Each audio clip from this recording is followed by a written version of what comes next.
Now, okay. So Okay. we're doing, yes, it's on now. So we start at 4 on the dots.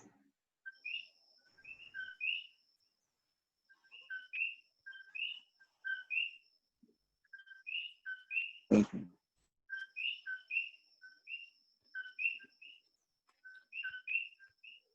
So, Doctor, how is the rain? Is it raining in local? Yes, it is. It's been raining all day. Yes. Doctor Adeyemi? When In local, is that rain? yes.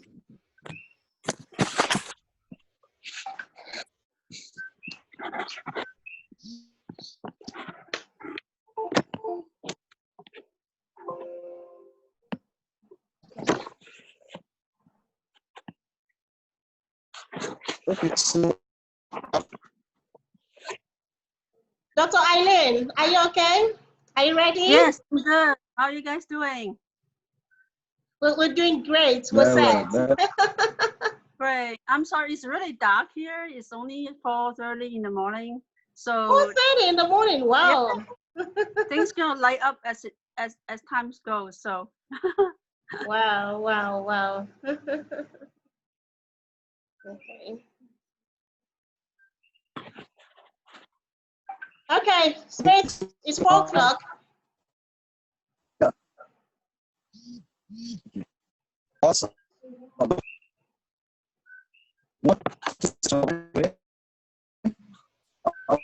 first, my name is Ambassador Sumukocha. I am privileged to moderate this section.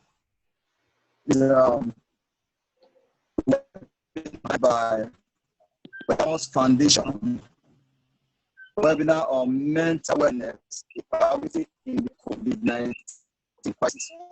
And this session is going to last for an hour.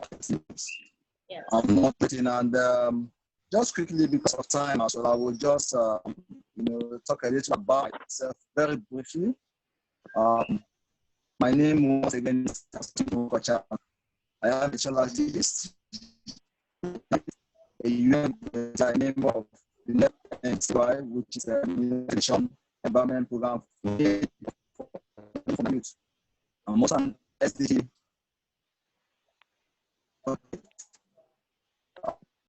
So I'm ambassador for peace, ambassador for World Literacy Foundation, and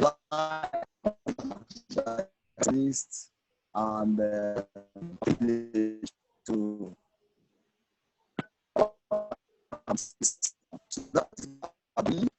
let's do business for today, which is more on mental wellness, evaluating the COVID-19. So quickly, I want to introduce the amazing convener of this program. She's not a person. I will take her name quickly, but I want to talk about her before we mention she's going to discuss on protecting your family's mental health during the COVID-19 pandemic, and she's going to use 15 minutes for this section. So I'm going to talk about her. She's an amazing personality. Yes. We'll call her Ambassador Regina. I pronounce the name very well. She's a renowned, okay. So she's a renowned educational consultant, a teacher, an agro-businesswoman, philanthropist. She's an innovator. Okay, she's very innovative. She's intelligent and diverse leader with experience in running school. Right, send. It will show you the place. I've already tried it. All right. Businesses across Nigeria. Oh, yeah. Probably we want to mute ourselves, and when I'm done, we can mute ourselves further. Start we don't break in transition. Okay. So, Ambassador Regina has been an agricultural science biology teacher, school administrator, principal of the best schools in Nigeria. Her experience in the education industry spans over 2 decades. You can imagine, with tremendous achievements, which have earned her more than 14 On awards the nationally and internationally for her contribution use my to email. development of education in Nigeria and Africa. It's of external relations for international school. That's why ambassador of the she traits in the Commonwealth. That's amazing. Another of the ITC she traits as a member of National Spices Association of Cashew Farmers. Smith, it's breaking. We can't seem to hear you. Yeah, can you hear me? We can't seem to hear you. Yes, it's breaking. It's breaking. Yes. Okay.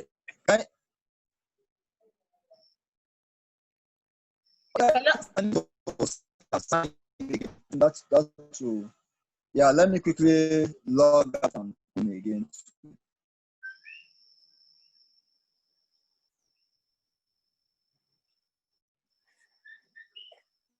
Dr. Regina, may I ask you if audience want to come in, do they need a password or they can just use the link? It seems we have a slight issue with the registration. Eventbrite, someone just called in now, they're finding it difficult coming in. So we're seeing how to resolve that. Okay, thank you.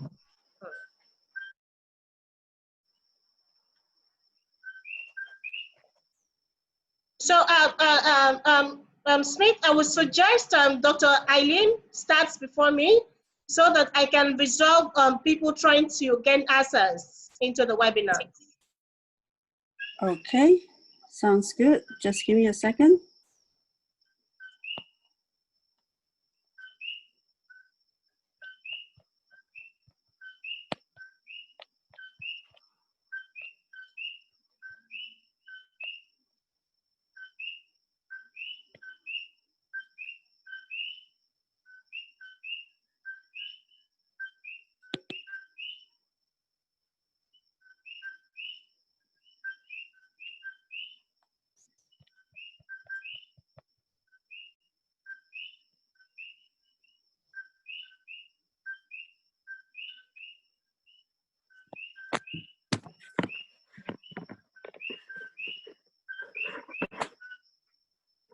Hi, everybody. How are you guys doing? Let me see how many people we have on. Awesome. Oh, somebody's back. Great. Yeah, okay, good to have you, Dr. Ellen. Okay. All right. I'm going to just kind of briefly introduce myself, okay? 1 second. Flip phone. Hello, everybody. I am Dr. Eileen. That's what everybody call me. And well, I live in Hawaii. And somehow I got involved with a lot of activities, youth leadership in Africa, when I founded my organization, the African Youth Diaspora Organization. So I consider myself as a thought leader, a change agent, and bridge builder. And you may think that, wow, she's arrogant. No, I think it's really important to be honest with your own visions and your missions in life. So I'm proud to say that that's how I feel about myself. I am based in Arusha, Tanzania, where my husband is, and Hawaii, USA. So I usually really into social entrepreneurship, and then I like to help people to build their NGO from the ground up. So I am involved in many different organizations. Some of it are the State of African Diaspora. I am the head of public affairs. I'm a roving ambassador, and also I am the chancellor, the royal chancellor for the Paramount Chief of Africa, King Francis. And then aside from that, I'm the chairperson of Afro Science Foundation. Afro Science Foundation, their mission is to create education environment where students can use their native language to study science. So right now, Afro Science Foundation, they have 41 member countries, and then 71 translators, over 70 translators from all over Africa. And then I am also involved in the organization of leadership and strategic development. And some of the events that we are working on is the upcoming African Diaspora Day on July 24th in Nigeria. We are co-hosting it with the Nigerian tourism agency. And we are also preparing a Kick Out COVID Africa Pan-African concert. Well, actually, it's more like a global concert. But all the musicians going to be coming from Africa as a way to showcase their talents. We do that in collaboration with AU Youth, as well as CDC Africa. And then another event that's coming up with OLSD is the Door of Return. Maybe some of you heard of the Year of Return in Ghana. So Nigeria will have its own Door of Return, and we actually have the real door. Okay, so that's somewhat about me. You know,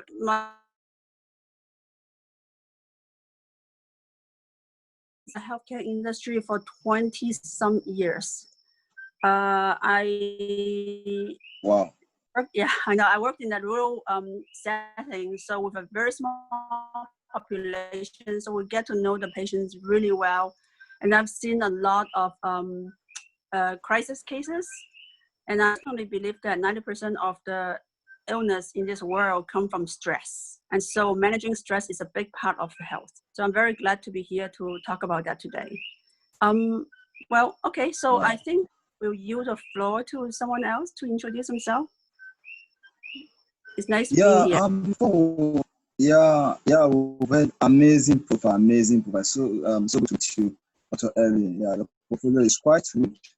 And I think you're the right person to discuss on managing exposure to media, fear, and worry during COVID-19 crisis. So before that, we'll take up their introduction. You know, we probably want to work with time because we don't have much time. This section is for an hour, 30 minutes, and I think you have like 15 minutes to tell us about managing exposure to media, fear, and worry during COVID-19 crisis. So when you're done with that, we can have invite another speaker to introduce and take up. So I think that's okay. So all right.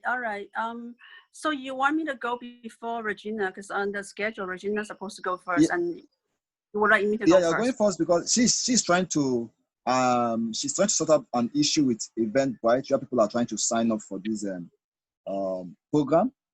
So she's trying to sort it out. So you are taking over from her. She has given the permission to go ahead. So when she comes, she can now.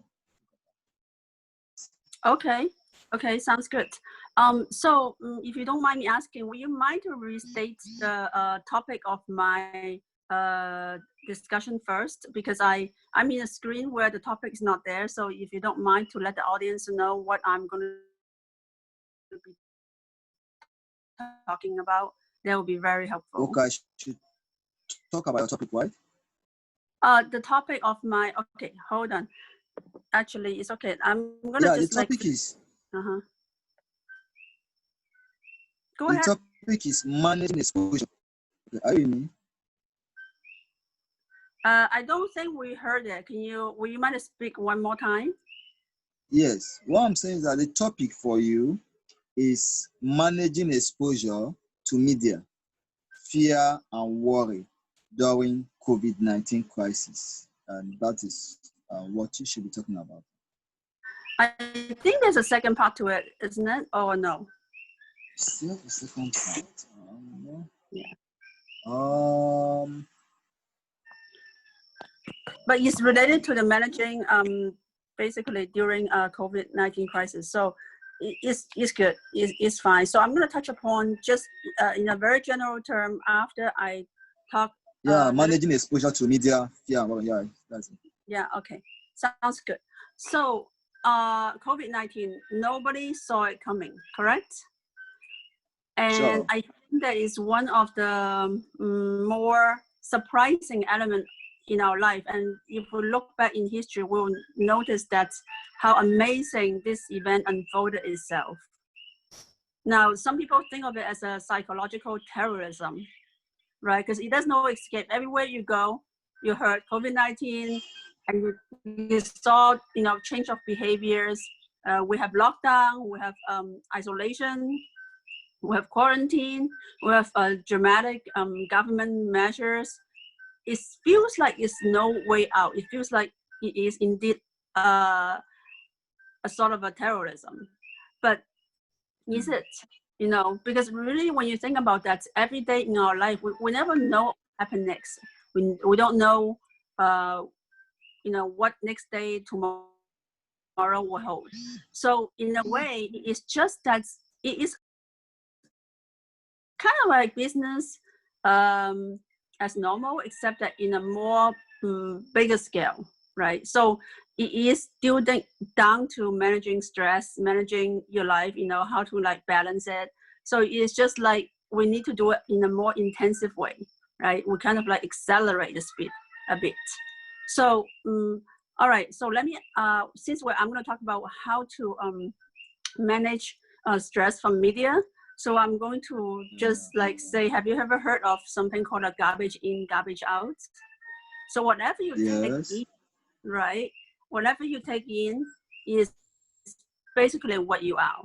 So I think it's really important for us to be very careful about what we let in, right? So we have our personal space, and our personal space is very much affected by the people around us. So when you talk about media, you really are talking about communication. So what is media? Media can be music, it can be TV, it can be movie, it can be social media. And this day and age, your friends a lot of them are virtual friends, right? They're online. So even before this whole pandemic business comes in, I'm sure you have experienced the situation where you feel like, I ought to keep myself around people who is healthier for my emotional health. People who's encouraging, people who's positive, and people would uplift you. And that's the key. It doesn't change whether it's pandemic or not. It is the same. Whatever you want to let in, you want to make sure that they are good for you, right? So how do you do that? It's really easy. You are in the driver's seat. You can decide what comes in. You can decide who you open the doors to. I kind of see that there's some media and some people as energy vampire. I'm not sure if you know the word vampire, but energy vampire is like, yeah, right? So there are people around you. That's you surround yourself, and it's like, every single time after you interact with them, you just feel like, oh my God, I'm exhausted, I'm drained, I'm like, and then you don't just feel like, you're starting to be more self-critical, you start to see the world in a more negative. I would say stay away from people like that, right? Now, media is the same, right? You want to stay away from media, you can if you want to. It's a matter, so that you are in the driver's seat. So just make sure that you say, okay, so when you feel like something, really get in tune with yourself and say, well, you know what, do I really want, how do I feel? How do I feel after I heard this? How do I feel after I watch this TV channel? How do I feel about this music? It is something that you have control over. And if you tune in and you say, well, you know what, I think I need to change here.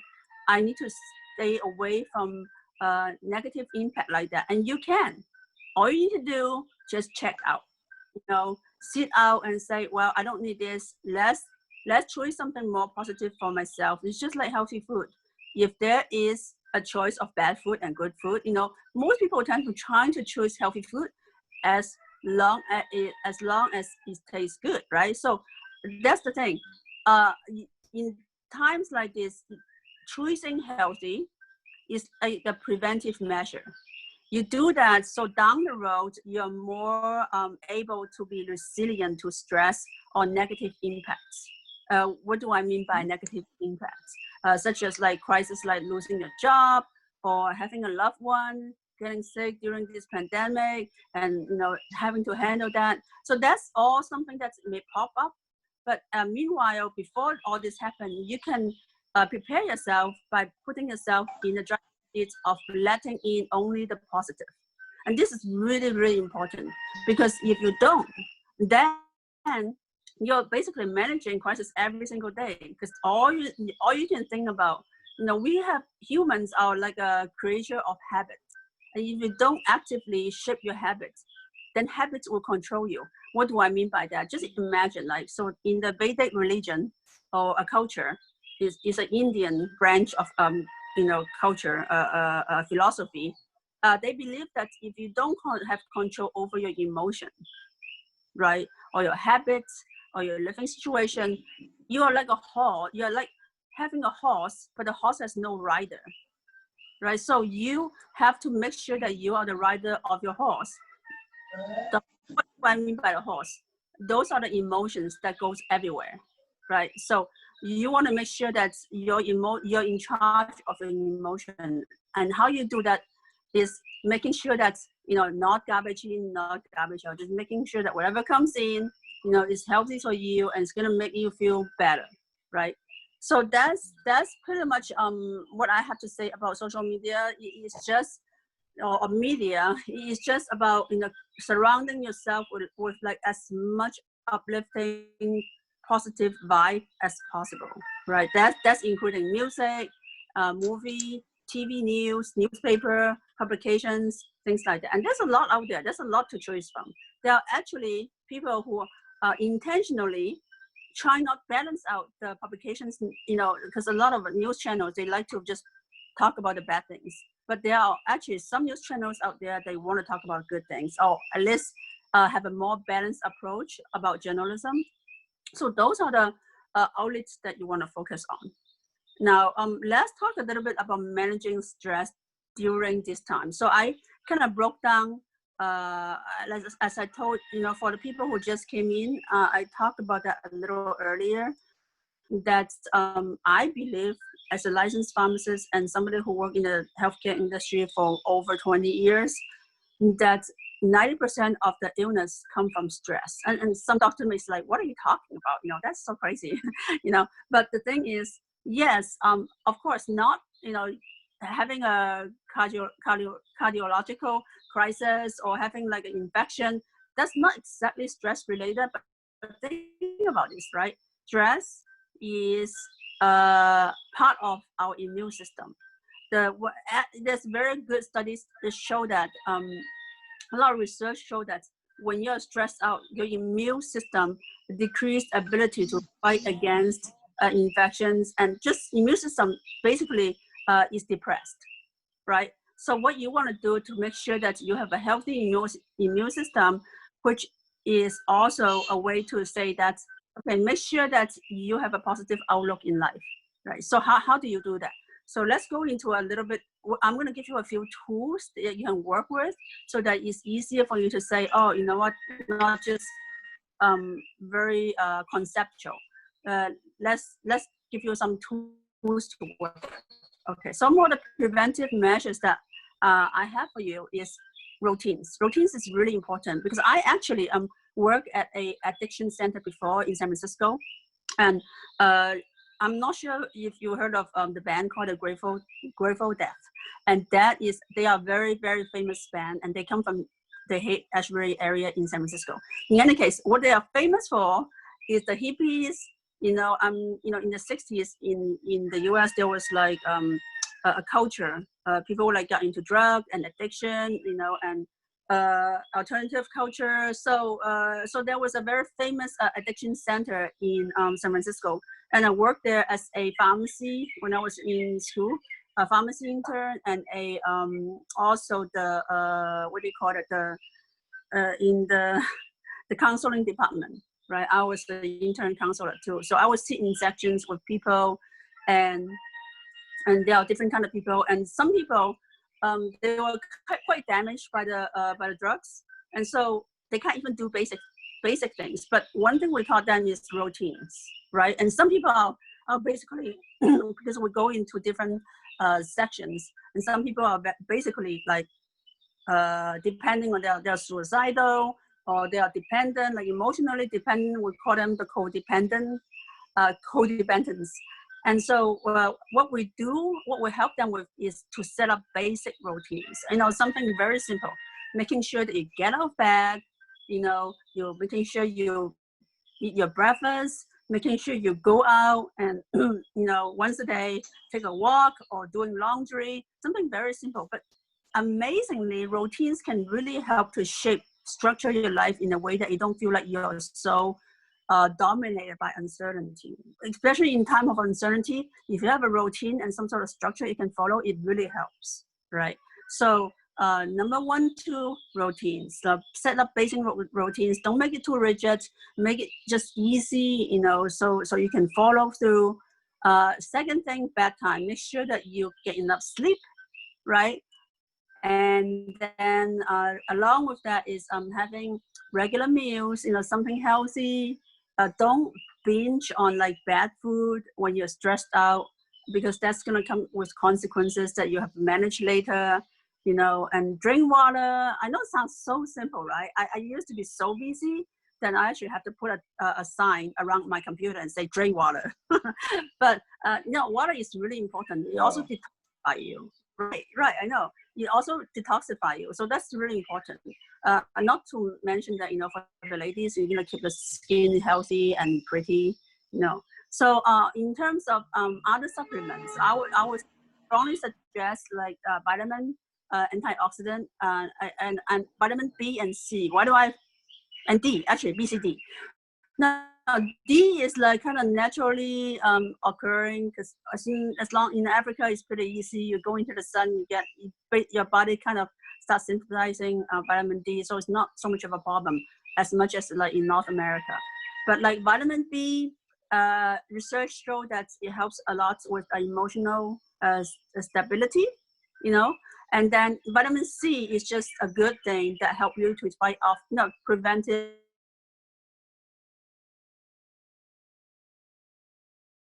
Using vitamin C, you can take it every day. You can take it to 1,000 milligrams every day, even 2,000 if you're adults, right?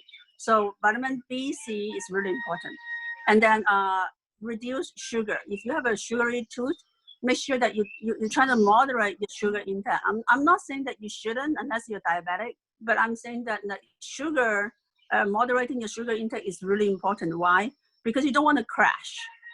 There are people who take sugar and there was a spike of blood sugar, and then they feel euphoric.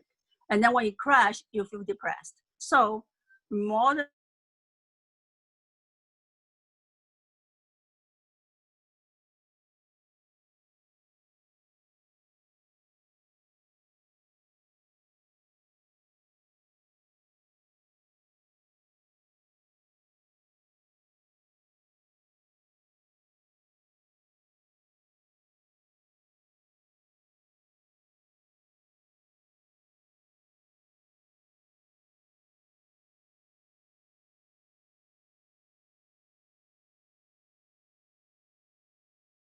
it actually led to negative expression, meaning that when you start talking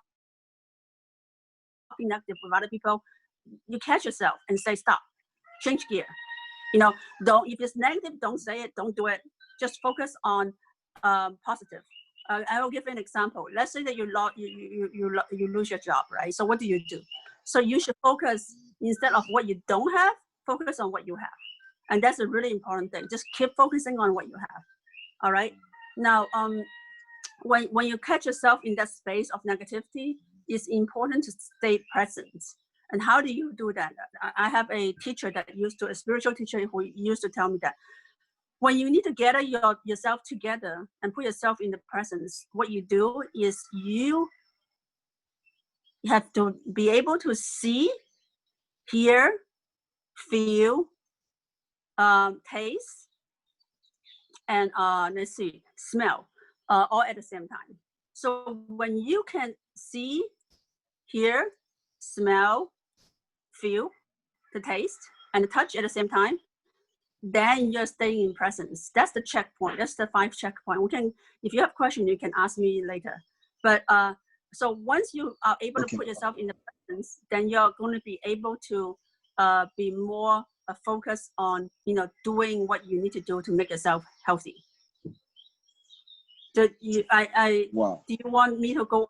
There's the action part when it comes to journaling, but I mean, you know, if I don't want to overtake my, you know, indulge in the time. So it's going to be just probably a more minutes if you want, you know, if I can wrap that up.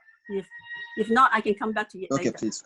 Okay. No, so that is the background is you're gonna, you know, just like I said, control your horse, right? Your emotional horse. And the second thing is stay present with your physical body. And I give you the tools how to stay present. And then third action, what can you do to prevent crisis? Meditate. I have a program called a study of abundance to help you to guide you through in crisis like that. Is free. You know, we can talk about this later. And then with journaling is really important. Put down your thoughts, write it down, right? And then set up routine, exercise. Getting outdoor every day is really important, right? And you can also listen to positive music, you know, uplifting music. And it's really important to reach out to people, check in with your relative and your family. You know, just pick up the phone and say, hey, how are you doing? I just want to hear your voice, you know. I just, anyway, so it's really important. And sometimes when you get into the negative zone, then you do a reality check. You ask your friends and the loved ones and say, hey, you know what, this is how I feel. What do you think? Am I on the right track, right? If they care about you, they will share with your share their perspective with you and help you to get back in, you know, the reality. You know, making sure that you have the right perspective. Yeah. And lastly, like I said, you need to stay away from energy vampire. Okay. So that's it. I mean, I know it's really easy. Just stay on a positive track. That's it. Thank you so much. Wow. Thank you so much, Dr. Ellen. That was fantastic. That was so awesome. I wish we had all the day and the time, you know, to take more of it. But you did justice to that topic. Thank you so much. We are so glad to have you. Thank you. Amazing talk. So you probably want to stay put, and we have a question and answer section, and we might have some questions for you, and some of the participants as well. And have questions. Thank you very much for that. Insightful talk. Thank you so much. I appreciate it. So quickly, I want to invite Dr. Ademi, right? Dr. Alexandra Ona Ademi. If she wants, she can give me the permission to take her profile, or she wants to do it herself. I want her to unmute herself, and okay. I can see you smiling, always and cheerful. So I don't know. You want to take up a profile? I should do that for you. What works that we can start? Okay, well, you could just go through it. Awesome. Okay. So quickly, she's a general medical practitioner with years of experience in school health practice, a medical graduate of Obafemi Awolowo University, Ile-Ife, Osun State, Nigeria. She discovered a love for adolescent healthcare in a family medicine setting. Dr. Ademi is currently the school doctor and head of the clinic department at Alaoshio International School. I hope I pronounced that right. A role that oversees the healthcare. Okay. Okay. A role that oversees the healthcare needs of both staff and students via a coordinated school health approach. Dr. Ademi has a certificate in global adolescent health from the University of Maryland, right, and further pursues her passion through active membership of the International Association for Adolescent Health, which is IAAH, and the World Association of Family Physicians, WOGA, right? Okay, so she's going to discuss on the topic best practice for looking after your mental health during the COVID-19 pandemic. I think this is very, very important, very critical at this point in time. And trust me, she's going to do justice to this. But before she takes the floor. Okay. So I rephrase that to say mental wellness in the COVID-19 pandemic. It's basically the same thing, so it's still fine. Yeah. Still fine. Okay. Please just give me a moment to set this.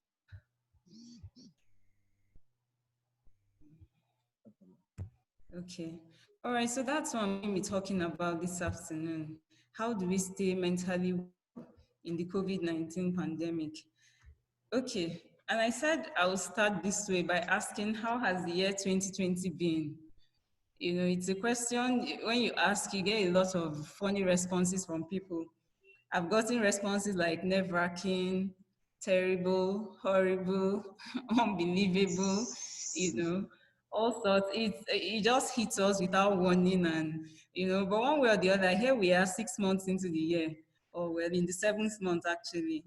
Okay, so I think it's also a good time for you to ask, how has the year been to me? It's personal, and at the same time, it's global. Okay, so it's a good time to look back and say, okay, how has this year been to me? And I put that picture underneath there to say, at the beginning of the year, we all stepped in, everybody was happy, shouting, Happy New Year, Happy New Year. And so many people had expectations. For some people, it was going to be their year of perfection. For others, it was going to be their year of unlimited breakthrough. It was going to be an awesome year, and so many things. And then there were also predictions made about the year 2020. Time magazine in 1996 predicted that in 2020, nobody would have to work, that machines would be so effective and so productive, that people would just have money and everybody would be rich and nobody would really have to work. And, but here we are in the year 2020. I just want to say that we all know that this global pandemic has led to an increase has disrupted so many systems in the world. Particularly concerning mental health, it has really increased the number of cases of anxiety and depression. You have so many people, and particularly in places like America and in Europe, in countries and continents that have been hardest hit by this pandemic. There have been so many cases reported, not just of anxiety and depression, cases of attempted suicide, cases of actual suicides. People are dealing with so much, people are going through so much, and everyone is affected. The young, the old, males, females, everybody is affected one way or the other. I was even thinking about it, like this is July, and for a lot of for SS3 students, a lot of them felt by July, secondary school would have been done and dusted with. Nobody ever imagined that by July we'd still be talking about how to bring students back to school, how to prepare them for WAEC, not even knowing the exact date WAEC would start. So many things have been disrupted. And one way or the other, everybody is affected. And there's no way our mental health too, will not suffer a hit in this period. But it's good that we have discussions like this so that we know how to move forward. And I picked a few of the things that, in particular have disrupted our lives this year. First, I said the fear of a new global illness. There's that fear. So many people are worried. Okay, this is a new disease. There's no cure. There's no vaccine. What's going to happen in the next few months? When is this going to be over? What happens if I contract this disease? What happens to my job? What happens to my family? How do I visit my parents, without endangering their lives? How do we move forward? My job, how secure is my job right now? How stable are my finances right now? And these are questions that not just individuals are asking. The whole world is asking.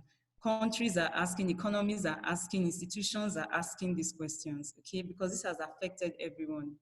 Then disruption in health services for other health matters has been another major stressor in this year.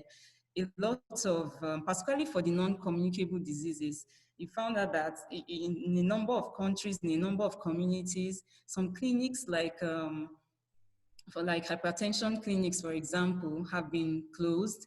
A lot of patients in some particular places in the world were turned back for a few weeks or few months. They couldn't access care. Other conditions like diabetes and diabetes-related conditions also suffer the heat. Cardiovascular emergencies and cardiovascular conditions too. And even for things like cancers, because attention was diverted from so many places to fighting the COVID-19 pandemic. And even in places, you had health workers reassigned. In places like Europe, places like America, for instance, you have health workers reassigned from, running their routine clinics. Some of them had to undergo trainings to, prepare them for, to render services to COVID-19 patients. Another area that we suffered a direct hit or a major hit was in the area of our financial capability as individuals and as countries, as nations, organizations, institutions, and all over the whole world. It's been a major issue. I was reading a report about the GDP that was predicted for the year 2020. I think it wasn't anything fantastic to even start out with. I think for a lot of nations, for globally actually, it wasn't predicted that anybody would go beyond 2.5% growth, okay? But of course, here we are now. I'm sure even that 2.5 in so many situations will not even be realistic because everybody has, one way or the other, had to cut down on one thing or the other. Unemployment is a major problem. Millions of people all over the world are unemployed presently. And it's sad because right now we're still, the pandemic is showing no signs of abating. Every day you turn on the news, every day you look at the reports, the cases are rising, the number of deaths are increasing, But despite the fact that a lot of restrictions have been eased in so many places, because simply the world just has to move on. We have to find a way to live with this pandemic, but the threat is still there. The COVID-19 threat is still there. Okay, and lastly, I said a new normal. We've had to, even with the easing of restrictions, there are all these rules and regulations all over the place. Don't hug people, avoid mass gatherings, don't shake hands. People that you'd normally walk up to and hug, people that you'd normally want to shake hands with, all those things are there. Maintain social distancing, physical distancing. So there's no way all those things will not affect us as human beings. Okay, because human beings normally are social beings. So when you start putting in laws or putting in things that make people have to start distancing from each other, of course, there's no way to not impact on our mental psyche. And according to the World Health Organization, mental health is a state of well-being in which an individual realizes his or her own abilities, can cope with the normal stresses of life, can work productively, and is able to make a contribution to his or her community.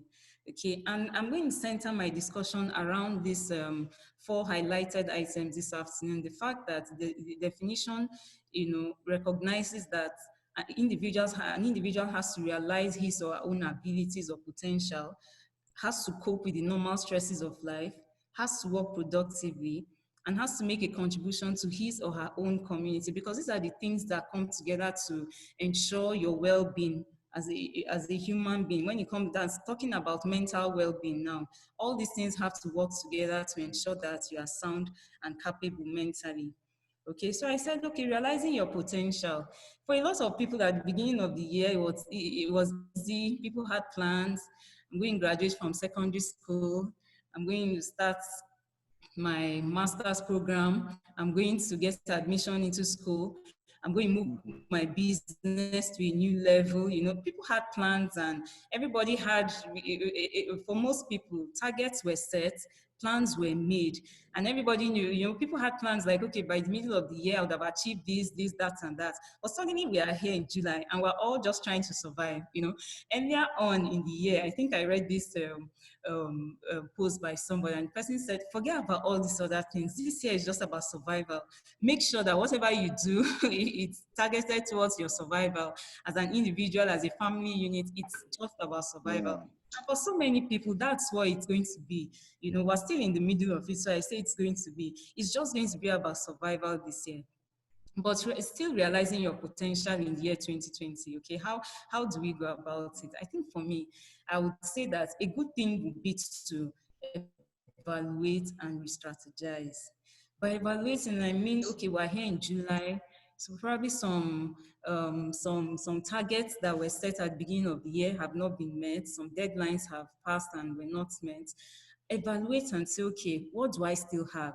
Some skills that people hope to get, you know, are still outstanding, targets not met. What do I have? What skills do I have presently? Look at your resources, your financial resources. What do you still have? Look at your network. What do you still have? Okay? Because, you know, for human beings, that sense of achievement that you get at the end of a working week, at the end of a month, at the end of a year is an intrinsic part of who we are. We need that sense of achievement to say, okay, I set this target for myself. I took these steps in achieving the targets, and I was able to meet my goal, because that's a part of, you know, your mental well-being. When you can look at what you have achieved and look at the work that you did to achieve that thing, it boosts your self-confidence and it improves your well-being mentally. Okay, so you need to be able to evaluate, and after that to re-strategize and say, okay, looking ahead now, and I say research expectations and be realistic. Looking at your income flow for now, what do you think you can do? What are the things you can achieve? If you're not going to be able to get admission into school, can you start an online course? If your business is not going to, because now I think there's still a ban against mass gatherings. And honestly, for safety reasons, even if there's no ban, it's not advisable to be in a crowded place. Okay, is there a way I can go virtual? I know a lot of people have started that, and some people are really doing well. I know of weddings that have taken place virtually. I know of events that have, you know, happened virtually. Can I move my business virtual? Is there a way to yeah, is there a way to move beyond where I am right now? But whatever you think or whatever you settle on, be realistic. And then coping with the new normal, because, you know, the definition says you should be able to cope with the normal stresses of life. But now we've gone beyond the normal stresses. We're coping with abnormal stresses. Okay, we have so many rules and regulations. Do this, don't do that, and a lot of things are concerning us. Everything is changing, everything has changed, and life is simply not the same anymore. And I said for this, be kind to yourself.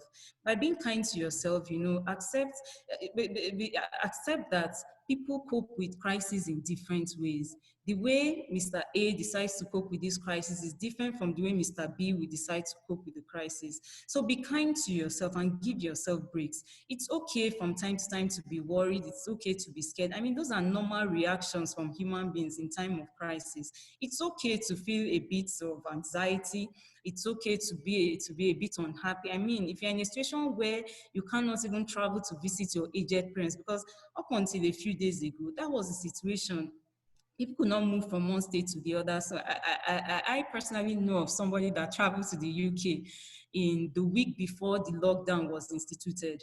She went there to write an exam and then got stuck there and has been there since March. You know, she didn't plan to stay that long, but it happened, and she had to be there all throughout. I think she's even just planning to return to Nigeria now. So all those kind of situations came up, but be kind to yourself and give yourself time to go through the process. If you need to grieve the old normal, okay, and go through the process. Then accept the new. There's no point, you know, lamenting over the things that could have been or the things that used to be, you know, accept the new. If you can't have your support system around you, how about networking? How about, you know, a Zoom meeting? How about reaching out to people through other ways? Accept the new rules, accept the new norms. If you're going to, part of the record, the safety measures says if you're going to be in a public place, use a face mask. It might not be easy, but that's your new normal. So try to accept it. Walk yourself towards accepting that. And, you know, for that in particular, I was saying to somebody the other day, why not try with about an hour or 30 minutes per day? Start with an hour or start with 30 minutes and see how you can adjust to that, okay? Because that's what you need to do now to keep yourself safe and to keep your family and people you work with safe, okay? Then celebrate small victories. Like I said earlier, this year, so many targets will not be met, so many expectations will not be met, so many things will change, and people will have to reset their expectations. But for every little step you take, if you were just able to try out a new recipe, celebrate it. Take a picture, send a bowl of something to a neighbor, share the video with your loved ones, celebrate small victories.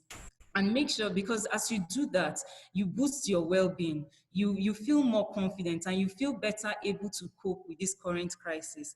And then stay connected. Of course, social distancing, like we said the other time, does not necessarily mean you should be cut off from other people. Connect with people, and now things are even better. We can move around now, but connect with people, connect with friends, connect with your family, because you need that network around you to also keep you mentally well. Then working productively. For a lot of people this year, the definition of this has changed. How do you work productively in the crisis? It's difficult. It's difficult to concentrate. It's difficult. I know organizations that have cut down salaries by half. Some have even cut down by more than half. Some workers are just receiving allowances from their employers. There's the fear. Okay, for instance, now we're talking about reopening schools. A lot of parents are anxious. A lot of children, even the children who are anxious. I read about a teacher in the UK who, said she had nightmares and couldn't sleep very well some days after the announcement to reopen schools in the UK was made. She was that agitated because there was this fear of, okay, how do we stay safe? How do we keep the children safe? How do we manage the children in the school? How do you ensure physical distancing? How do you ensure a lot of things, okay? So it's difficult to be productive during a crisis, but on the other hand, being productive might be a good coping mechanism, okay? Try out some new hobbies. It was funny, I thought of something, earlier on during the lockdown. I know I saw a lot of videos, a lot of pictures and posts from people who had started, trying out new hobbies, and people were doing all sorts. People were trying new recipes. People were starting gardens. People were starting farms. It's okay to do all those things if you can. But for some people at that time, it was the only thing they could manage at that time was just sleeping, just waking up and making it through one day at a time. So understand yourself and understand what works for you, okay? If you're going to do something, no matter how small, plan to do it and then finish it, because that way you get that sense of achievement and then it makes you feel good about yourself. Okay, so being productive too can be a good coping mechanism at this time. Then I love this quote by Rajat Kindergan, where he says that a sense of achievement is the best mood uplifter. Whenever you're feeling down, try to finish a task that's important to you. The subsequent feeling of fulfillment will overcome whatever it was that was dampening your mood. Okay, and it doesn't have to be anything big. It could be something small, like just picking up a phone and placing a call to a friend that you haven't spoken to in a long while. It doesn't have to be anything big, but make sure you're doing something, because one way or the other, that will help. Then lastly, I said contribute to society. And I listed the Pause for Life program. That's a program that ran in the US. And along the way, some prison inmates were also co-opted into this program. And what they did was to let them work for free, to volunteer at an animal shelter. So the inmates would go there, care for the animals and take care of the animals, and then return to prison. And over time, the prison officials watched these inmates over time and saw that, from this volunteering, from going out, from community service, some of the inmates became calmer, they became happier, and they became more motivated to leave prison and start, new lives after prison. Okay. The same thing was also, a similar program too was also arranged for war veterans to help them recover from PTSD. And you see, what contributing to the society or giving back to your society does for you is to make, because when you have that thought that, oh, somebody somewhere today had a reason to smile because of me, it makes you feel good about yourself, and then it improves your feeling of confidence and self-worth, okay? And it's not just about just going out there. If you want to do something in your little community, particularly during this pandemic where you have all these restrictions and everything, you have to think creatively. So that takes some effort from you. And in doing that, sometimes it diverts you from your worries and from your own fears. So you're able to think outside yourself, you're able to think outside the box. Then it also helps to reduce stress and improve well-being. When you go out, you are probably distributing food to people or helping somebody with a chore or something. It helps you relax. That bonding with somebody that you probably would never have met, if not for the fact that we're in this situation. It helps to reduce your own stress levels too, and makes you feel better about yourself. Then of course it improves your confidence and feelings of self-worth. Okay, so these are things that, if you walk around this, and that's why I didn't want to make it so bulky and everything, but just simple tips that we can work with. Some of them are things that we're already doing and are working. Yes, and are working, because I remember when the restrictions were quite strict, just a video call or a chat with somebody had a way of just lifting you up, or reading a book, starting an online program that you hadn't, even thought of before. Okay, so I said some don'ts here. Do not focus on the negative. Oh, okay. Yes. So you have less than a minute, but go ahead. Sorry? I said you have less than a minute, but go ahead, no problem. Okay, let me just finish this up. Okay, so don't focus on the negative. There are some other good things happening out there. Okay, so don't focus on the negative. Don't spread or believe fake news. Do not turn to substance use to help you through this period. And do not close up your mind to new possibilities. And very importantly, do not neglect to adhere to the safety measures. Still very important. Okay, so I put this here in case, we might have people who need help or need to reach out to somebody, need somebody to talk to. I know these two organizations that are doing so well when it comes to mental health support, and they've done a great, they are really doing well. So that's Olama Cares, that's their website there. And then Mentally Aware Nigeria Initiative, they are available at any time. If there's any need, you need to reach out, or you need help with anything, you could always reach out to them. All right, so thank you. That's my bit. Thank you. Wow, fantastic. Wow, wow. We are so happy to have you. I mean, you did justice to this, and wow, I think I learned a lot. Not even a few, but a lot. Thank you so much, Dr. Adeni. So good to have you on there. Thank you. Okay. Do we have Ambassador Tina? Are you ready for us? Okay, yes, I'm here. Okay, ma. Wow, so good to have you. Yes. So, do I take up your profile? I want to do it yourself. No, I'll do it myself. You can take it up from there. So. Okay. Thank you so much, Smith. You've been doing a fantastic job so far. You're welcome. And thank you, Dr. Eileen, for that fantastic presentation. Thank you, Dr. Adeyemi. I have learned so much from you both now. And for those that are just coming in, you're welcome. We've been having issues trying to get people signed in. I think the link we sent out required a password, and it was not supposed to be that way. But however, for the few that have been able to come in, you're welcome as we wait for others to come in. So I will be taking my presentation. I'm so excited to be here. I won't be taking my profile. Everybody knows me. If you want to know more about me, go to my LinkedIn profile and my Facebook page. You'll get to know more about me. Okay, so I remain Regina Inem. So I will be sharing my screen now, and I'll go ahead with my presentation. So you're talking on protecting your family's mental health during the COVID-19 pandemic, right, ma'am? Exactly. Awesome.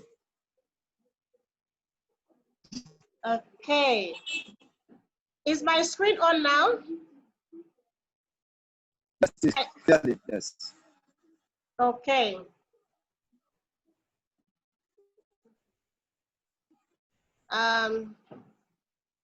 Okay.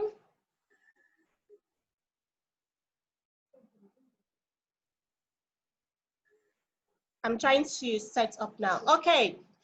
I am talking about, I will be talking about protecting your family's mental health during this COVID-19 pandemic. The COVID-19 came as can I say, a rude shock to Nigerians. And already we were struggling to survive as individuals. And the COVID came and locked us in. And this caused a lot of things, you know, suffering, hunger, and all that. Now, parents and children are facing major life disruptions because of this outbreak. They never planned it. And school closures, physical distancing has made it so difficult for a lot of family to cope at this time because all this came in unexpectedly. For me and my family, I'm a mother that is never at home. I travel a lot because of my work. But however, this COVID-19 has locked me in with my family, you know? And I told myself, how are we going to make it work? How are we going to stay mentally well, every one of us in this house? So as I go through this presentation, I'll be sharing with us life experiences of what I have done in my own family. Now, there is so much of anxiety and worry. Dr. Eileen and Dr. Adeyemi confirmed that. And we all know a lot of worries when you put on the TV and you hear, oh, 20,000 infected and 30 deaths in Nigeria. Your body will be shaking. Every day there's a COVID-19 death. Every day they're coming up with the figures. So we are so afraid. But I want us to know that this is not the end. COVID-19 is not a death sentence. It is not, our life cannot be paused by COVID-19. So it is all right to worry, but we can go ahead and shake off the worry and use the situation for our good. So although right now the pandemic will feel helpless and it looks as if it's endless, I want us to ensure that we tell our children that it is not a helpless situation, because a lot of children, I read in the social media of children wearing uniform and saying, Mommy, I'm going to school today. So how do you cope with a child that was already used to waking up every morning and going to school to meet his friends and his teachers? So coping with our children, you know, in this period, keeping them away from being anxious is very important as parents. Although we don't know the specific timeline this will last, yes, they're saying they're not releasing the lockdown period. Now they said there's a second wave coming up in October. We don't know how long this will last. But however, we are to use the best opportunity of what this time offers for every one of us. We should know that we can cope with this. We can shoulder these times. So the doctor has told us what to do at this time. We know that social distancing, self-quarantining yourself if you have symptoms are those things that you do. But we should also teach our children. Washing of hands did not start today. So we should make the process simple for the child, for our family members. Even without COVID-19, I tell my children, when you go out and you come in, wash your hands. So washing your hands, whether there's COVID-19 or there's no COVID-19, should be a regular thing, so that this tension and the anxiety will not be there for the children and for every member of the family. Then again, at this time, a lot of stress is happening, a lot of stress, because children will be feeling, oh, if I go and play with my neighbor's children, will I get infected? Daddy is coming back from work. We say, oh, will I infect my family? So there is so much of fear and worry, but we should not worry. We should just do the right thing. Washing our hands, maintaining social distancing. If we're feeling sick, we self-quarantine and seek medical attention immediately. Now, the lockdown has made it in a way that we have so much playtime in our hands. I want to encourage families that we should resist using this time as vacation. We should ensure that we have schedules planned out and not just waste the hours. If not, if COVID-19 keeps us for the next 3 months, we'll be unproductive for 3 months. So Wake up each morning at regular times. Agree with your family. Let us waking up at 8 o'clock if you don't go to work daily. Then keep to that routine. And when you wake up, make sure that you create a schedule for children. For those of them that are school-age children, you already have their school's timetable. Bring out the school timetable, draw up a schedule. This time you do the house chores. This time you do your school online classes. This time for assignments. So you should be able to structure times for your children. Don't give them total freedom, to do anything and whatever they want to do at this time. If not, it will be difficult when everything opens up, coming back and entering into life normally again. So children should be encouraged to keep regular bedtime. Don't leave your children watching TV till 12 midnight. It will not help these children. So you should keep schedules. You should actually keep, tell them when to go for siesta, when to go for bed, and let it be a routine. And you should bring a sense of normalcy in the house. Yes, outside there's so much of trouble, so much of fear, but inside the house should be a solace where good news is being shared, where normalcy, a sense of normalcy. Yes, we know that a lot of things are not normal, but there should be that sense of normalcy in our homes, so that every member of the family, the father, the mother, the children, are all mentally well. Again, if you have children between ages 10 to 11, create a schedule for them. If you have children above 10 years old, let them create their schedule. Now, for the ones below 10 years, when you create their schedule, don't just carry it and hit them that you have to follow this. Sit them down, negotiate with them, let them have an input so that it will feel as if it's coming from them, so they can be happy doing it. Because if we don't do that, we are going to be mentally stressing the children. So we carry them along in the schedule. Now, we have plenty of time. Like I told you earlier that I am a very busy woman. But the COVID-19 situation has made me to stay at home. And what we have done in my house is to use this time very well, because when the economy opens and everything normalizes, I might not be at home again. So what that does is that I use this time to bond with my family. So I will encourage every one of us out there. For spouses, this is the time to bond together. If we go through what is happening in the world, we see that this is the time that a lot of spouses are fighting the more. Before I came online, I was reading earlier today that a man was saying that after this lockdown, he's divorcing the wife immediately. There's so much of fight inside the family, but it should not be like that. This should be a time that families, they bond together. The husband should love the wife, and the wife should be understanding. I know that a lot of families, maybe the breadwinner, the man has lost jobs, salaries has been cut down. The women should understand and try to build their homes together with the man. Because if not, after COVID-19, the divorce rate will skyrocket.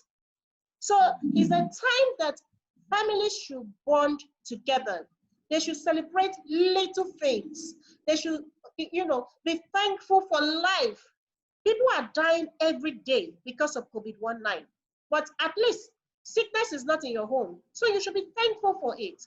So I think a family schedule that one, where the spouse and the children, they sit together, they appreciate each other, they remember the old times together, they thank God together, should be put in place at this time. Another thing that which the family should do together to remain mentally well at this time is having a family town hall meeting. We come together maybe in the evenings or once in a week and discuss issues in the home and plan together. And if a child misbehaves during the day, we say, okay, this is how you shouldn't have done it this way. You correct the children positively. You discuss issues. You share insights of your achievements and what you plan to do after the lockdown. So these are things we can do at this time. Physical activity also should be encouraged at this time. It's a way of bonding the family together. It's the way of staying mentally well. Going for that exercise, taking walks together, riding bikes together as a family is important. It's very important. So families should, as much as possible, try to do things together at this time. And one important thing that is, crucial is family altar. I know a lot of people don't get to talk about the spiritual part of it, but I can assure you, a family that prays together stays together. So this period, families should use it to pray together, study the word together, meditate on God's word together. This will not just bind the family together, it will make the family grow spiritually. It will help the family stay positive. Research has shown that people that have positive perspective to life don't fall sick easily. So once you begin to grow your faith in God, there is a great likelihood that you can't fall sick. There's a great likelihood that even the financial challenges that others are facing, yours will be minimal because you pray together and God will now give you guidance on how to solve the family issues you might be having.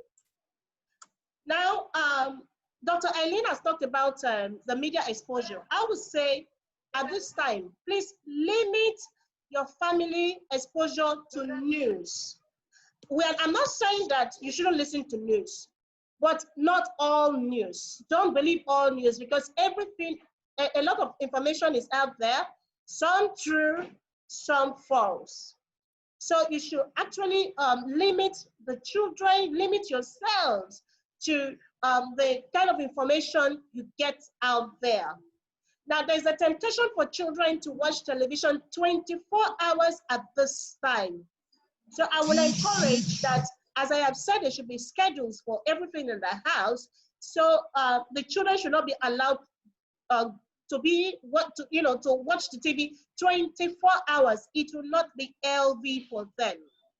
Again, younger children might also want, watching the TV, and they might get scared when they now hear people are dying because there's so much of bad news out there because of COVID-19, news of fear, death, and it will not be healthy for our children hearing death issues every day. So I will encourage families to limit the exposure to news at this time. Technology is a new thing, so families should bond together using technology. You can make your children, talk to their granddaddy, their friends, their cousin through video calls.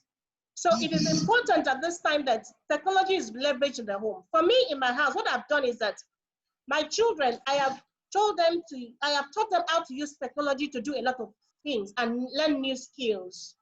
I have a son that can now use Canva. I have another son during this pandemic that can now create websites. I have a son that has also done digital marketing, and in my company, he's the one handling it. So awesome. I have another son that has downloaded more than 20 books, and every day he's reading. When you see him in his room, you go check, he's reading. Today we're coming back. I went to the gas station, and we were sharing some of the books he has read. So this is the time that we use the social media to bond with other families, to bond with our friends, and to get skills, even for the children, even for your spouse. Learn new things using the technology. So that social interaction at this time is very important. The times we're in is actually painful, knowing that birthday party we can't attend, that wedding ceremony has been postponed, even your own birthday party you couldn't make. May 30th, I was 30th year, I was 50 years old. I always planned that during my 50 years old, I will shut down the whole of Lagos and shake the place. But that couldn't be because of the lockdown. But what my family members did was they took video, they sang, and it was so much fun. So it's a painful time. We should acknowledge that, yes, times have changed, but we should not allow that stress the children. We should not allow that strained relationship in the home, but we should acknowledge it and use it positively to bond the family. So I would say a lot of parents are not happy at this time because of financial difficulties, because of the times that have changed. But we shouldn't allow this anxiety take over us. Children are very sensitive. When father and mother is not happy, the children know, or they can understand and perceive it. They even know us more than ourselves. So we should try as much as possible to stay positive and not push down some of this anxiety and stress on the children. Because you've not collected salary, your child just said, "Mommy, I want to eat shawarma, and I want to eat Indomie at quick intervals." You just say, "Oh, you know, just pass the stress on the child and become angry. Is it only food you know in this house?" and all that. On a normal day, maybe you wouldn't have done that, but you are doing it because you are stressed. So we shouldn't pass the stress over to the children. We should not pass the stress over to our spouse, but I would say we should try to manage ourselves, try to overcome this period psychologically so that we won't harm ourselves and also harm others. So I wish, I really pray that with this little I've said, we'll be able to gain, you know, how to manage your family, protect your family. As I've said earlier, one, keep a schedule in your home, no free times. Two, let there be bonding in the family. Father should understand with the wife, wife understand with the children, and both should ensure that bonding times are encouraged.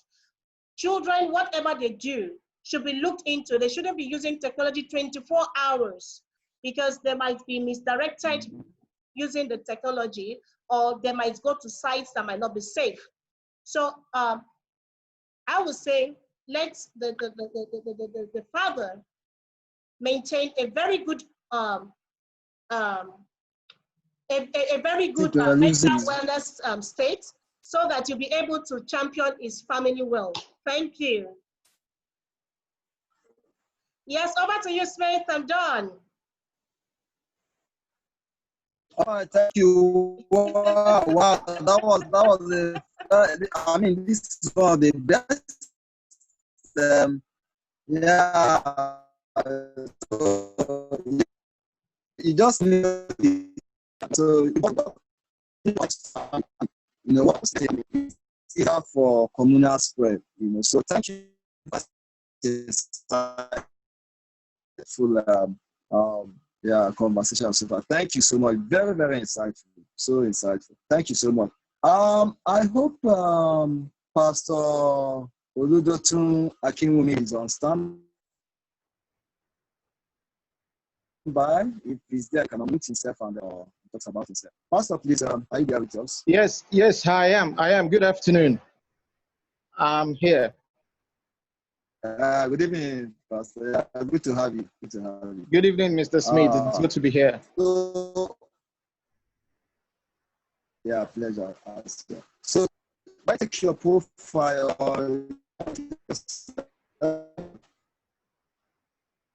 Okay, you can go ahead. It's a brief profile. Hello, so Pastor. I think it's, yes, can you? Yes, I can. I can hear you, but your voice seems breaking, but I can hear you. I can pick up your voice. Hello, can you hear me? Hello, Mr. Smith, can you hear me? Yeah. Can you hear me, Mr. Smith? I can hear you. I can hear you, okay, Pastor. it's raining. It's raining heavily here. I can hear you. Oh, okay. Okay. Right. Sorry about that. Okay, so quickly on your profile, Pastor Oludotun, don't pardon me for the pronunciation. Pastor Oludotun Akinwumi is a teacher of good news, a seasoned broadcaster, a social entrepreneur, and a founder of Royal Health League NGO. Royal Health League advances the value creation and sustainability of good health and well-being for citizens across the globe through literacy, education, community outreaches, campaigns, and empowerment projects. He is the founder and convener of Mental Health Status, an initiative under the platform of the Royal Health League.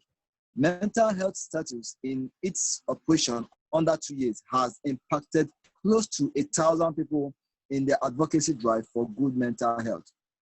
There's a website there. I think that's a fantastic profile, Pastor Olu Dotun. And so you're going to share the topic, coping with psychological and economic crisis during the pandemic. So over to you, sir. Thank you so much. Thank you so much. Thank you once again, Mr. Smith. In fact, it has been an eye-opening session from Dr. Aileen to Dr. Adeyemi, then Ambassador Regina. It's as if you've actually taken everything and you've actually incited us and refreshed us up in the area of this COVID-19 that has been ravaging the world. Okay, thank you so much once again, Mr. Smith. The topic is coping with psychological and economic crisis during the pandemic. So Dr. Aileen said when she was speaking, she spoke about garbage in, garbage out, which is very true. Everyone learns that right from a young age, and truly, what you take in is what will automatically come out.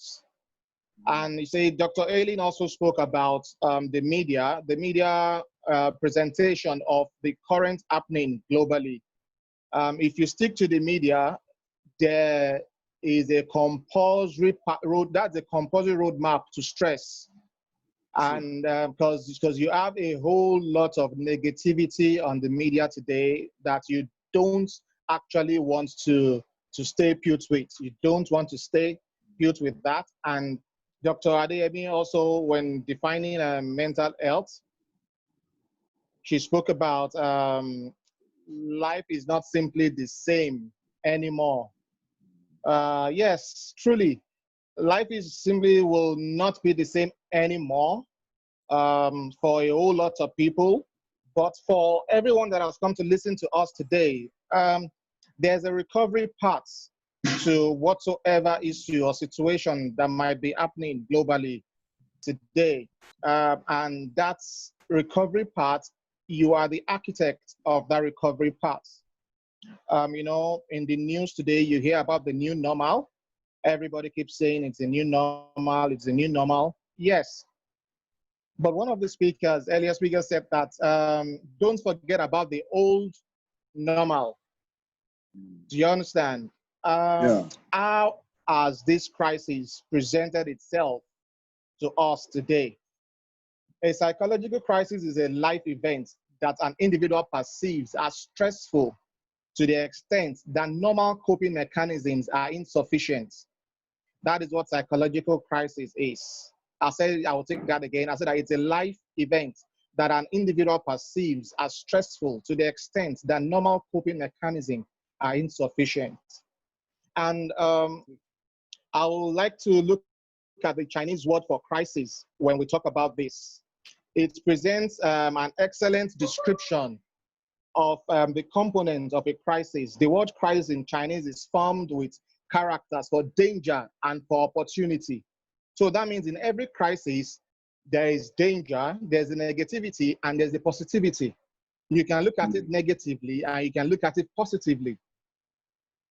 A crisis presents obstacles like trauma, threat, but it also offers an opportunity for either growth or decline.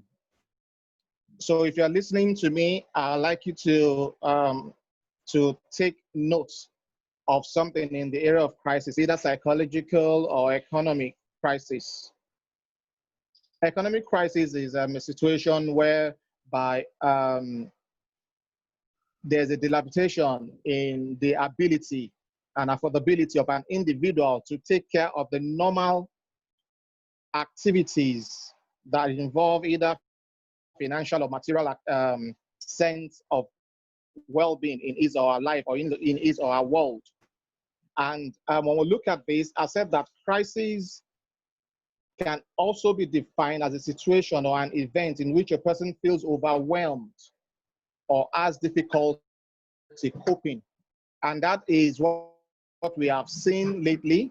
We have seen that globally lately in the area of the impact of COVID-19 on the society, and the impact of COVID-19 on the society, and it has affected everyone. It has affected everyone. And when we look at this in the area of mental health, which is the reason why we're talking today, there are increasing mental health issues among the general population. The elderly, the children, the adolescents, the teenagers, migrant workers, healthcare professionals. You can name them. Even patients that has been infected with COVID-19, they've had a whole lot of impact on their mental health. And when we look at this, there's something that is striking about this. Mental health, like Dr. Adeyemi described earlier, she said that according to the WHO, it's a state of balanced.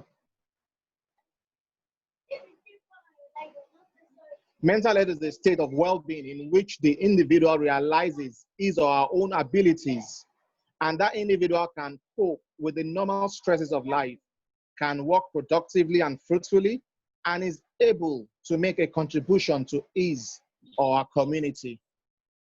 So psychological crisis, when it comes, or economic crisis, when it comes, we can see that this definition will become porous.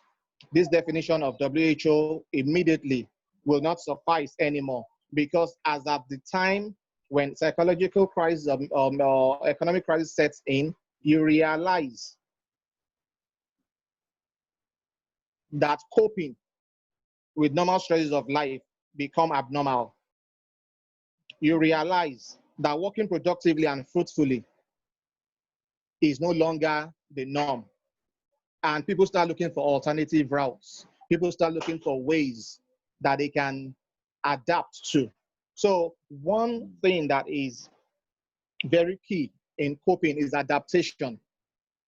Adaptation.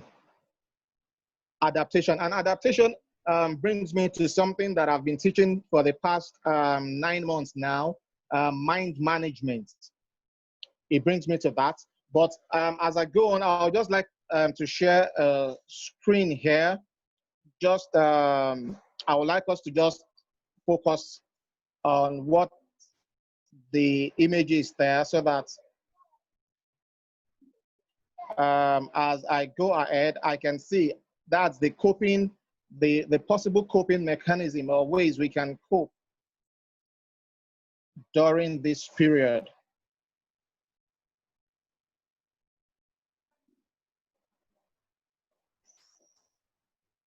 I'm not sure we can see your screen yet. Yes, I'm about doing that. Okay, awesome. I'm about doing that. Okay, sir. Let me just.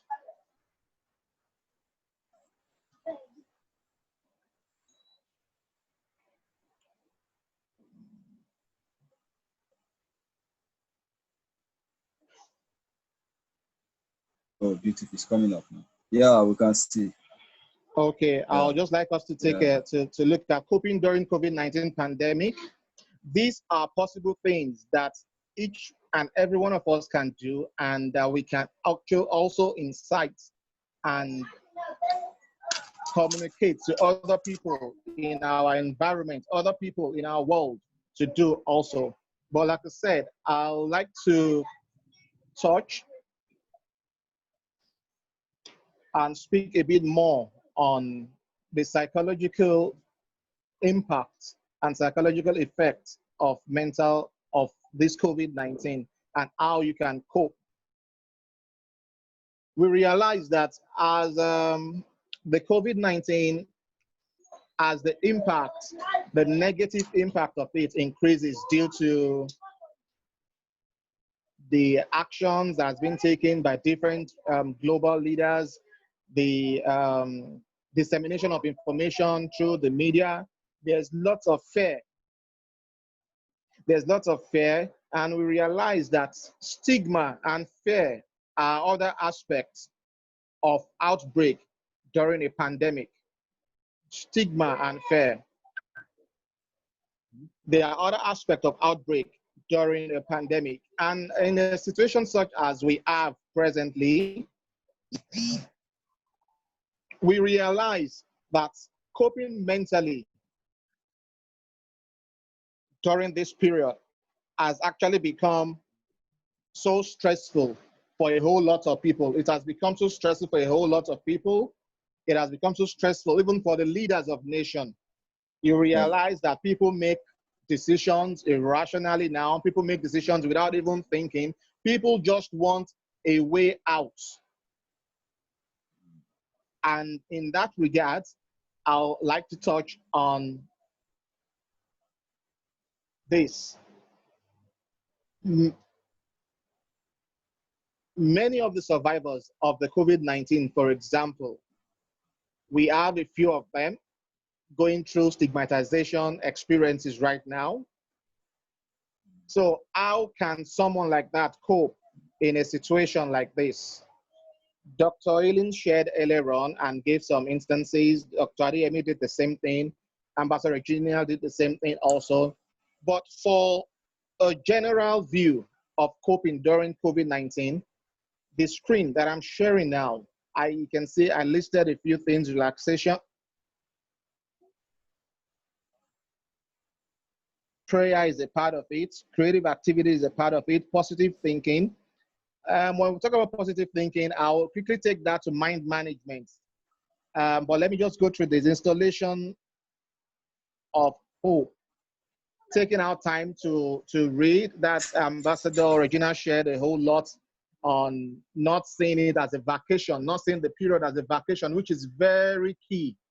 It's a key element because during this lockdown, like I said sometime back on an online event like this, I said that lockdown is not lockout. Okay, Lockdown yes, sir. does not mean, Sir, we have hello, sir. Sorry yes, to please. cut in. Yeah, we have less than a minute, so you might want to just because of that stuff. But you've been so awesome. And I'm just like giving you some points. Okay. Okay, let me just quickly share what I would like to say about the concept of mind management. Because at a point like this, every individual needs to learn to manage their minds, because your mind actually is where every activity of thoughts go on in this world. So your thoughts, like Dr. Ellen said earlier, it becomes your actions. So right now, the concept of mind management is actually the concept of reorganizing or reprogramming your mind, its content and process, and aligning your thinking, perceptions, and mindsets about you, other people, your world.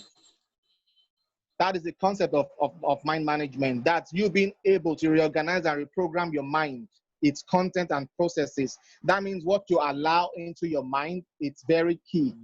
And how your thought pattern, the power of thought is very key at this period also. The power of thought is actually key at this period also. The mind actually is one of the most important things that a human person can use today to overcome whatever situation or circumstances it's going through. Your mind is actually the bridge between yesterday, today, and tomorrow. If it is managed properly, it builds you an excellent and perfect world. If not, it builds setbacks and regrets. So no matter what it is that you're going through today, no matter what it is, and talking about mind management, this is not living in self-denial of what is ongoing, but it is knowing that you can become either negatively impacted or positively impacted the way you take it or the way you attack it. Like I said earlier on, that psychological crisis can actually be in the negative part or in the positive part.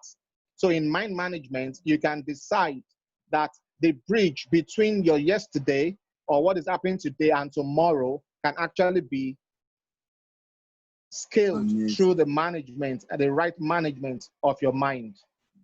Thank you so much. I hope that you can actually look through the file being shared on the screen, the slide, and just take part of that as some of the things you can do in coping during COVID-19 pandemic. Definitely. Thank you so much, Mr. Smith. Definitely. Thank you so much, sir. So good to have you. Wow, that was awesome. Thank you. Just within a short time, you were able to give us all this. Thank you so much, sir. We appreciate you. You're Thank welcome. you so Mr. much. Smith. Okay, so we are almost coming to a wrap, and we've spent a whole lot of time. We're able to at least we had a lot. We got insightful thoughts from Ellen, and then to Ambassador Dr. Regina, and then Pastor Akiwumi. He was amazing. So the whole speakers, they are so fantastic and on point. I want to thank them for making our time to be part of this section, and we hope that when we come up next time, I will just you have a closing word for this, or we just. I don't know if you have any question from anybody. Much time for question, right? Okay, we spent so much time. Questions could be sent into to us later. Yeah. But we just want a word from each of the participants. Personally, we want to thank Regamos Foundation. We want to thank Dr. Ellen. Thank you so much for coming on board and spending your time with us. Dr. Alexandra Adeyemi, thank you, and God bless you indeed. We also have Pastor Oludoku. Thank you so much. God bless you. And Ambassador Smith, you are so fantastic. Thank you, everyone. I really learned so far, so much today. I never knew about mind management. I'm going to research that. So thank you so much. So one word for every one of us. Sorry, we don't have the kind of participation we wanted on the Eventbrite email we got. We have more than 30-something that registered, but they're finding it difficult coming in. But we will share the recordings of this for everyone to leverage and learn from what we have discussed so far. Awesome. So Dr. Ellen, one word before we leave. Well, well, I would say, let me see. You got it. You got it. You know, just believe in yourself. You're going to be okay. Yes. Awesome. Sorry, it's more than 3 words. Yeah. Thank you so much. Dr. Adeyemi, is she there? Okay. Yes. I have 2 words. Stay safe, everyone. Okay. Stay safe. All right. Thank you. Stay safe, everyone, from Dr. Adeyemi. Thank you. Pastor Akiwumi. Okay. Thank you so much, Ambassador. I would just like to tell everyone that you are responsible for processing your feelings and your emotions, and this will result in your attitudes and your actions. So stay true and take action. Be responsible. Okay. A final word for me, from me for the families. You are the driver of your family. Do not frustrate your children. Drive your family positively ahead, and do not get locked down. So thank you so much for coming in. Thank you, viewers. Success, thank you. BC, thank you. Yes, Success is saying hi. Thank you so much. We had some people that came in earlier, but they've left. We had Emmanuel Audu from NTA, he came in earlier. We had Chris Wosu came in earlier, but they are no longer here. So I really appreciate every one of you. Thank you so much, and stay safe. Thank you. You too. God bless you. You.